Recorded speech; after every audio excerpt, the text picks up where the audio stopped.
বেরিয়ে এসে আমাদের ওই জায়গাগুলো যদি কামড়ে দেয়। এদিকে খালা চেলা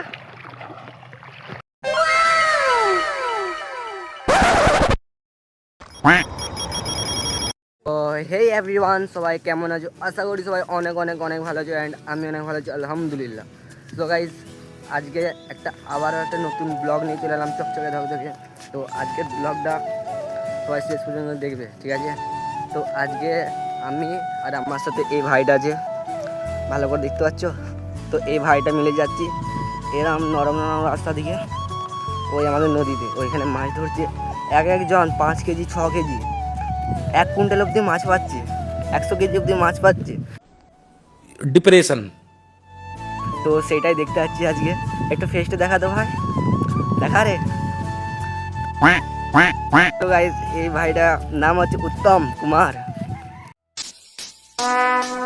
Would like to take notes while I take totes of the আমি তো আজকে ভেবেছিলাম ছোট করে একটা মিনি ব্লগ বানাবো, ঠিক সেই সময় এই বান্ধবীটা এসে বললো নদীতে অনেক লোক মাছ ধরতে এসেছে। তাই আর কি বেশি দেরি না করে এই যে এই ভাইটা মানে উত্তম কুমারকে নিয়ে বেরিয়ে পড়লাম মাছ ধরা দেখতে। হ্যাঁ গাইজ, আমাদের এই নদীতে আছে না অনেক দূর থেকে মাছ ধরতে আসে, যেমন পাকিস্তান, বাংলাদেশ, আমেরিকা, আরো অনেক জায়গাতে আছে। এই যে এই নদীটা দেখতে পাচ্ছ না, সরি গাইজ, এটা পুকুর।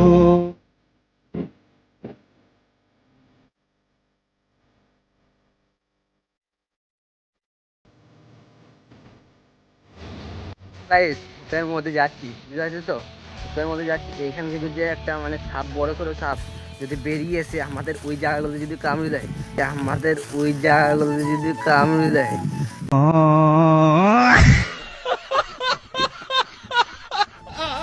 তাহলে মানে কেসটা একবার জন্ডিস হয়ে যাবে। কি বলছিস, হবে না? একদম জন্ডিস হয়ে যাবে কেসটা। আর এখানে ঝোপটা দেখো, তোমরাই দেখো ঝোপটা দেখে কেউ বলবে এটা নদী। নদীর মধ্যে মানে এত ঝোপ ওই যে এখানটাতে। যাচ্ছিলাম বটে, কিন্তু মনের মধ্যে হালকা পাতলা ভয়ও করছিল এখানে যেতে যেতে। কারণ গাইস, এখানে এত ঝোপঝাপ, কখন যে কোথা থেকে সাপ বেরিয়ে আসবে তা বলার নেই। আজ প্রায় 1 বছর পর এই যে এই রাস্তা দিকে আসছি আমরা। নদীর ভিউ আর ঝোপঝাপে সাপের ভয় নিয়ে আমি আর এই উত্তম কুমার যাচ্ছিলাম রাস্তায়। হ্যাঁ, এই রাস্তা দিকে আমি পেছনে ছিলাম আর আমার সামনে ছিল উত্তম কুমার। আর একটু এগোতে ও বলল, হ্যাঁ এখানে সাপ আছে একটা, আস্তে করে আসবি। সাপটাকে দেখে মনে হচ্ছিল মাছ ধরার জালে আটকা পড়ে মারা গেছে। এটা প্রায় 2 থেকে 3 ঘন্টা আগে মারা গেছে। ফাইনালি গাইস, 10 মিনিটের রাস্তা 30 মিনিটে আসার পর এখানে দেখি কেউ কোথাও নেই। তখনই দেখি একটা কাকু এখানে টগি দিয়ে মাছ ধরছে, আর অনেক অনেক অনেক ছিপের মতনই দেখতে এই টগিগুলো ছিল। আর একটু সামনে গেলেই অনেক অনেক অনেক লোক মাছ ধরছে। তো গাইস, এখানে যেখানে মানে যেদিকে দাঁড়াবে সেদিকে মাছ ধরছে। তো এখানে 2টো নৌকা আছে, তো এখানকে যাচ্ছে এখন। তো এই ভাইটার সাথে আছে।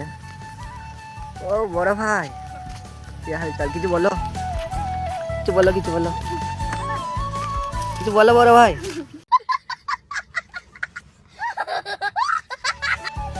তো গাইস, এখানে এই নৌকাগুলো ডুবে গেছে কিছুটা। তো এখানে পুরোটা দেখতে পাচ্ছি, এখানে পুরো এরিয়াটা মাছ ধরছে। আর একটু এগোতে দেখি একটা হাফ প্যান্ট পরা ছেলে মাছ ধরার চার তৈরি করছে এখানে। হ্যাঁ গাইজ, আমি তো উত্তম কুমারের কথা শুনে এসেছিলাম, ও বলছিল এখানে 10 কেজি 20 কেজি পর্যন্ত মাছ ধরছে। কিন্তু গাইজ, এখানে এসে দেখি এই ছেলেটা এখানে চার তৈরি করছে, আর একটা হলুদ গেঞ্জি পরা ছেলে, মানে আমাদের এখানেই বাড়ি এই ছেলেটার। তারপরে গাইজ, ওই ভাইটার কাছ থেকে পটিয়ে পাঠিয়ে 3 লাখ টাকার মাছ 3 কোটি টাকায় কিনে নিল এই ভাইটা। বিয়ের পর শাশুড়িকে দেখে যেমন জামাই হাসে, তেমনই করে একটা হাসি দিয়ে দিল এই ভাই।